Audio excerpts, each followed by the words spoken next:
नमस्ते, मेरा नाम है अभिनय आकाश और आप देखना शुरू कर चुके हैं प्रभा साक्षी का खास कार्यक्रम मोस्ट रिलायबल इन्फॉर्मेशन यानी एमआरआई। हम सब भारत के संविधान की कस्में तो खूब खाते हैं या लोगों को खाते हुए सुनते भी हैं, पर क्या आपने संविधान को देखा है? अगर कोई फोटो वगैरह में देखा भी हो तो एक चीज तो आपको पता ही होगी कि अपना संविधान दुनिया का सबसे लंबा लिखित संविधान है। सोने पे सुहागा ये है कि पूरा संविधान हिंदी और अंग्रेजी में लिखा गया, हाथों से कैलीग्राफ किया गया, न कोई प्रिंटिंग हुआ न कोई टाइपिंग। इस संविधान के पहले पन्ने पर संविधान की आत्मा है, यानी संविधान की प्रस्तावना, वही प्रस्तावना जो हम भारत के लोग से शुरू होती है। इस पन्ने की खासियत यह है कि संविधान में तो संशोधन हुआ करते हैं, लेकिन इस पन्ने पर लिखी बातों को नहीं बदला जा सकता। पर हुआ तो ऐसा भी है। इस पन्ने में भी 1976 में कुछ जोड़ा गया, तब 42वें संशोधन के जरिए प्रस्तावना में समाजवादी, धर्मनिरपेक्षता और राष्ट्र की अखंडता जैसे शब्द जोड़े गए। आज हम क्यों इसकी चर्चा कर रहे हैं? पूर्व सांसद डॉक्टर सुब्रमण्यम स्वामी द्वारा भारतीय संविधान की प्रस्तावना से समाजवादी और धर्मनिरपेक्ष शब्दों को हटाने की मांग करते हुए याचिका दायर की गई। जस्टिस इंदिरा बनर्जी और जस्टिस एम सुंदरेश की पीठ ने डॉक्टर स्वामी की याचिका को इसी तरह से याचिका के साथ पेश किया, जो 23 सितंबर को भारत के मुख्य न्यायाधीश की पीठ के समक्ष सूचीबद्ध है।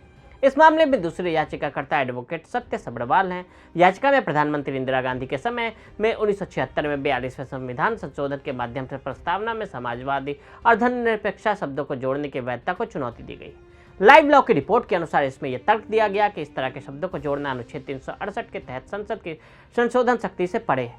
याचिकाकर्ता का तर्क है कि संविधान के किसानों का इरादा कभी भी लोकतांत्रिक शासन में समाजवादी या धर्मनिरपेक्ष अवधारणाओं को पेश करने का नहीं था।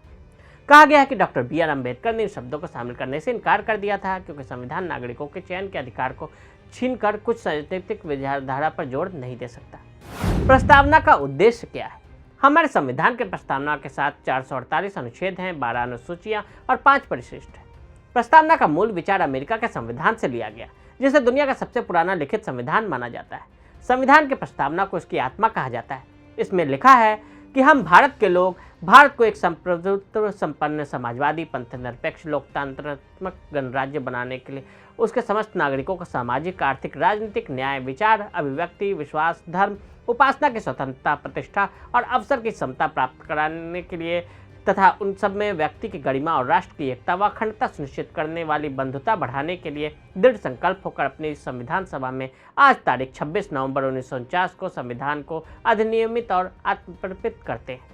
इस प्रस्तावना में संविधान में समाहित जितने भी मूल और आदर्श हैं उनको शामिल किया गया, लेकिन यहाँ इस्तेमाल किए गए शब्दों के अर्थ भी आपको समझा देते हैं।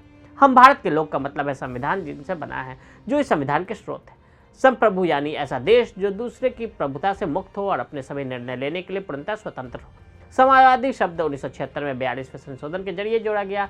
समाजवाद एक तरह की विचारधारा है जो यह मानती है कि समाज में सभी तरह के लोगों तक संपन्नता का हिस्सा पहुंचना चाहिए। धन संपत्ति भी समाज से ही उपजती है, तो इसका बंटवारा भी शांतिपूर्ण और न्यायपूर्ण तरीके से होना चाहिए। धर्मनिरपेक्ष शब्द का अर्थ यह बताता है कि जैसे पाकिस्तान एक इस्लामिक देश है, भारत एक धर्मनिरपेक्ष देश है और यहाँ पर सरकार और धार्मिक समूहों के बीच कोई भी संबंध यहाँ के संविधान और कानून के हिसाब से तय होगा। देश के हर नागरिक को अपना धर्म मानने, उसे अपनाने और उसका प्रचार करने का हक है। किसी के साथ भी उसके धर्म के आधार पर भेदभाव करना गैर कानूनी है।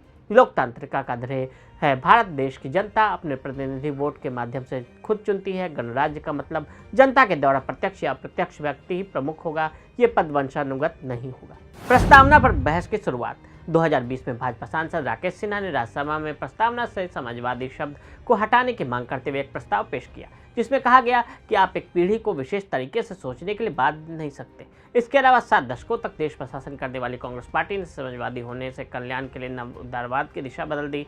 हालांकि भारत ने 1991 के दौर में नेहरू और इंदिरा के समाजवाद की बेड़ियों में जकड़ी अर्थव्यवस्था को छोड़ पूंजीवादी बाजार की तरफ रुख किया, लेकिन संविधान में आज भी समाजवाद व्याप्त है। इससे पहले 2015 में सूचना और प्रसारण मंत्रालय ने समाजवादी और धर्मनिरपेक्ष शब्दों के बिना भारतीय संविधान की प्रस्तावना की छवि का इस्तेमाल किया, लेकिन इसको लेकर विवाद भी खूब हुआ। तब केंद्रीय मंत्री रविशंकर प्रसाद ने कहा था कि क्या नेहरू को धर्मनिरपेक्षता की समझ नहीं थी? ये शब्द आपातकाल के दौरान जोड़े गए। अब इस पर बहस में क्या हर्ज है? हमने राष्ट्र के सामने मूल प्रस्तावना रखी है। 2008 में सुप्रीम कोर्ट ने समाजवादी शब्द को हटाने की मांग वाली एक याचिका को खारिज कर दिया था। इस दौरान कोर्ट ने टिप्पणी करते हुए कहा था कि आप समाजवाद को कम्युनिस्टों द्वारा परिभाषित संकीर्ण अर्थ में क्यों लेते हैं? भारत के तत्कालीन मुख्य न्यायाधीश के.जी. बालकृष्णन की अध्यक्षता वाली 3 न्यायाधीशों की पीठ ने कहा था कि व्यापक अर्थ में इसका मतलब नागरिकों के लिए कल्याणकारी उपाय है। यह लोकतंत्र का एक पहलू है। इसका कोई निश्चित अर्थ नहीं, अलग अलग समय में इसका अलग अलग अर्थ होता है। प्रस्तावना में किन परिस्थितियों में संशोधन किया गया? इंदिरा गांधी ने गरीबी हटाओ जैसे नारे के साथ एक समाजवादी और गरीब समर्थक छवि के आधार पर जनता के बीच अपनी स्वीकृति को मजबूत करने का प्रयास किया। लेकिन गौर करने वाली बात है कि संविधान में 42वां संशोधन 1976 में पारित हुआ, जब आपातकाल लागू था। इस दौरान संप्रभु लोकतंत्र गणराज्य शब्द को संप्रभु समाजवादी धर्मनिरपेक्ष लोकतांत्रिक गणराज्य से बदल दिया गया। इस दौरान राष्ट्र की एकता शब्द को राष्ट्र की एकता और अखंडता में बदल दिया गया। अनुच्छेद 368(2) के तहत संसद प्रत्येक सदन में उस सदन की कुल सदस्यता के बहुमत से और सदन के उपस्थित और मतदान करने वाले सदस्यों के कम से कम 2/3 बहुमत से एक विधेयक को पारित करके संविधान में संशोधन कर सकती है। उसके बाद विधेयक राष्ट्रपति से प्रस्तुत किया जाएगा और वो अपनी सहमति देंगे और उसके बाद संविधान में संशोधन हो जाएगा। 42वें संशोधन में कई अन्य प्रावधान थे जिस द्वारा इंदिरा सरकार ने सत्ता को केंद्रीकृत करने की कोशिश भी की थी। हालांकि इसमें से कुछ को आपातकाल के बाद सत्ता में आई जनता सरकार ने पलट दिया था। क्या प्रस्तावना में संशोधन किया जा सकता है? जवाब है हाँ। साल 1973 में केशवानंद भारती केस में सर्वोच्च न्यायालय ने कहा था कि प्रस्तावना भी संविधान का ही एक हिस्सा है और संसद के पास प्रस्तावना में संशोधन करने का पूरा अधिकार है। प्रस्तावना में अब तक केवल एक बार ही संशोधन किया गया। 1976 में इंदिरा गांधी सरकार ने 42वें संशोधन के जरिए इसमें समाजवादी, धर्मनिरपेक्षता और राष्ट्र की अखंडता जैसे शब्द जोड़ दिए थे। क्या आजादी से पहले धर्मनिरपेक्ष और समाजवादी पर बहस हुई थी? संविधान सभा में बहस के दौरान टी शाह और ब्रजेश्वर प्रसाद जैसे सदस्यों ने इन शब्दों को प्रस्तावना में जोड़ने की मांग उठाई थी। हालांकि डॉक्टर BR अम्बेडकर ने तर्क दिया कि राज्य की नीति क्या होनी चाहिए, समाज को उसके सामाजिक और आर्थिक पक्ष में कैसे संगठित किया जाना चाहिए। ये ऐसे मामले हैं जिन्हें लोगों को समय और परिस्थितियों के अनुसार स्वयं तय करना होगा। इसे संविधान में ही निर्धारित नहीं किया जा सकता क्योंकि यह पूरी तरह से लोकतंत्र को नष्ट कर देगा। अपनी याचिका में डॉक्टर स्वामी ने अम्बेडकर के वक्तव्यों का उल्लेख किया है। अम्बेडकर ने यह भी कहा कि मेरा तर्क यह है कि इस संशोधन में जो सुझाव दिया गया है वो पहले से ही प्रस्तावना के मसौदे में निहित है। दरअसल धर्मनिरपेक्षता और समाजवाद की पुष्टि करने वाले कई सिद्धांत मूल रूप से संविधान में निहित थे, जैसे कि राज्य के नीति निर्देशक सिद्धांतों में जो सरकार को उसके कार्यों में मार्गदर्शन करने के लिए है।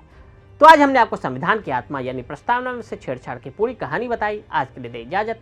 ऐसी रिपोर्ट्स को देखने के लिए प्रभा साक्षी के साथ लगातार बने रहें। वीडियो को देखने के लिए फेसबुक, ट्विटर पर फॉलो करें, यूट्यूब पर प्रभा साक्षी को सब्सक्राइब करें।